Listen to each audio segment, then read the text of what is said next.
ভাই কিছু কথা শুনেন, আমি বলি। ফেসবুক খুলছিলাম সফলতা হইয়া, টাকা পয়সা কামাই করবো, পোলাপান লইয়া ভালোভাবে চলবো। কিন্তু আজ 8-9 মাস ধরে কাজ করতে আসি, কিন্তু সফলতার মুখ মাগার দেখতে পাইনি। মানুষে বলে 2 মাস 3 মাস পরেই সফলতার মুখ দেখতে পারে, টাকা পয়সা কামাই করতে পারে। কিন্তু আমি 8-9 মাস ধরে কাজ করতে আসি, আমি সফলতা হতে পারি না। আমি এটি বুঝি না, মানুষকে লাইক কমেন্ট শেয়ার করতে আসি, সাপোর্ট করতে আসি, কিন্তু আমার ভিডিও মানুষ কেন দেয়, লাইক কমেন্ট শেয়ার করেন, আমি নিজেও ভাবতে পারতেছি না।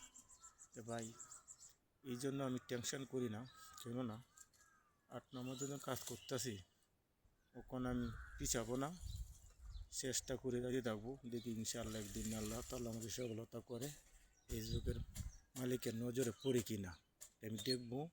আমি পিছাবো না, আমি দেখকে দেবো শেষটা কোথায়। যদি আমাকে আল্লাহ হায়াত নসিব করে, আমি যদি হায়াতে বাঁচে থাকি, আমি ভিডিও করে যেতে থাকবো।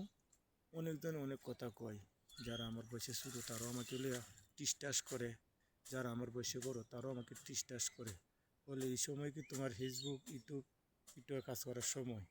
কিন্তু ভাই এটা 8-9 মাস ধরে করতেছি, এটা মায়া ছাড়তে পারি না।